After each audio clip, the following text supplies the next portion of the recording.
जय गुरु जी। बट सावित्री व्रत कथा। भद्र देश के राजा जिनका नाम अश्वपति था, उनके कोई संतान नहीं थी। राजा अश्वपति ने अपनी पत्नी सहित सावित्री देवी का व्रत और पूजा 18 वर्षों तक की।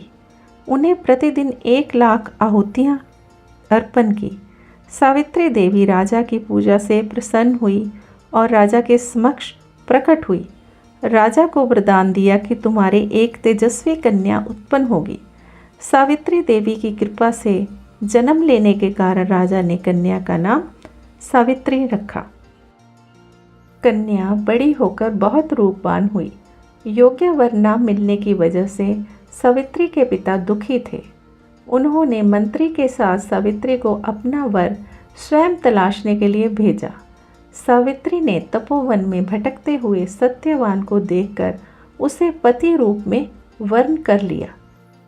सत्यवान साल्व देश के राजा दुम्तसेन का पुत्र था, जिनका राज्य किसी ने छीन लिया था। जब नारद जी को यह बात पता चली, तब नारद जी ने सावित्री और सत्यवान के ग्रहों की गणना कर अश्वपति से कहा, माना सत्यवान गुणवान, धर्मात्मा और बलवान है, पर उसकी आयु बहुत छोटी है। 1 वर्ष बाद उसकी मृत्यु हो जाएगी। राजा अश्वपति उदास हो गए।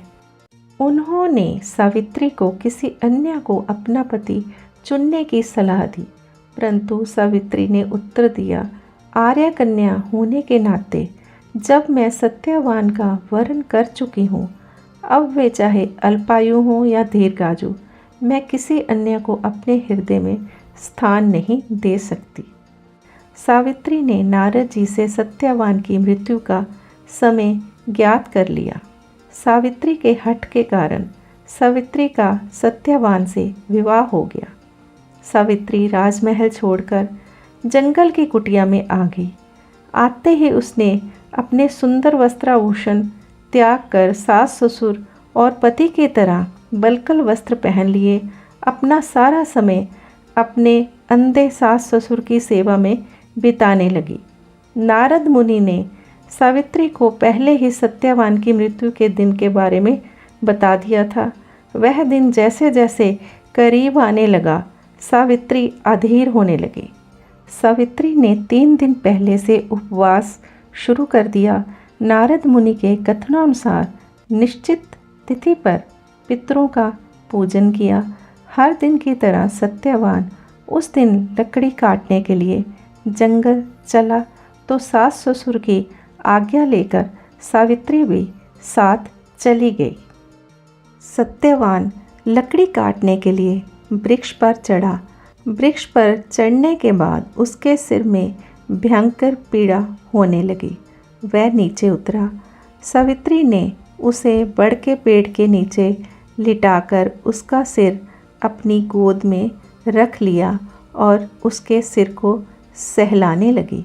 देखते ही देखते यमराज ने ब्रह्मा के विधान की रूपरेखा सावित्री के सामने स्पष्ट की और सत्यवान के प्राणों को लेकर चल दिए।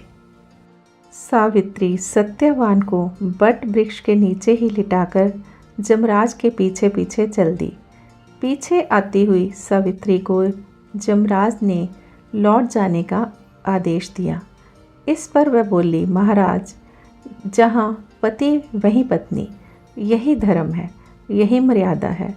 सावित्री की धर्मनिष्ठा से प्रसन्न होकर यमराज बोले, पति के प्राणों के अतिरिक्त कुछ भी मांग लो। सावित्री ने यमराज से सास ससुर के आँखों की ज्योति और दीर्घायु मांगी। यमराज तथास्तु कहकर आगे बढ़ गए। सावित्री भी यमराज का पीछा करती रही। यमराज ने अपने पीछे आती सावित्री से वापस लौट जाने के लिए कहा, तो सावित्री बोली, पति के बिना नारी के जीवन की कोई सार्थकता नहीं है। यमराज ने सावित्री के पति व्रत धर्म से खुश होकर पुनः वरदान मांगने के लिए कहा।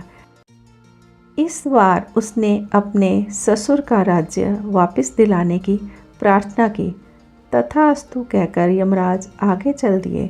सावित्री अब भी यमराज के पीछे चलती रही। इस बार सावित्री ने यमराज से 100 पुत्रों की माँ बनने का वरदान मांगा। तथास्तु कहकर जब यमराज आगे बढ़े तो सावित्री बोली, आपने मुझे 100 पुत्रों का वरदान दिया है, पर पति के बिना मैं माँ किस प्रकार बन सकती हूँ। अपना यह तीसरा वरदान पूरा कीजिए। सावित्री की धर्मनिष्ठा, ज्ञान, विवेक तथा पतिव्रत धर्म की बात जानकर यमराज ने सत्यवान के प्राणों को अपने पाश से स्वतंत्र कर दिया। सावित्री सत्यवान के प्राण को लेकर बट वृक्ष के नीचे पहुंची। यहाँ सत्यवान का मृत शरीर रखा था। सावित्री ने बट वृक्ष की परिक्रमा की तो सत्यवान जीवित हो उठा। प्रसन्नचित सावित्री अपने सास ससुर के पास पहुंची। उन्हें नेत्र ज्योति प्राप्त हो गई। इसके बाद उनका खोया हुआ राज्य भी उन्हें मिल गया। आगे चलकर सावित्री 100 पुत्रों की माता बनी। इस प्रकार चारों दिशाएं सावित्री के पतिव्रत धर्म के पालन की कीर्ति से गूंज उठी। बोलो सावित्री देवी की जय।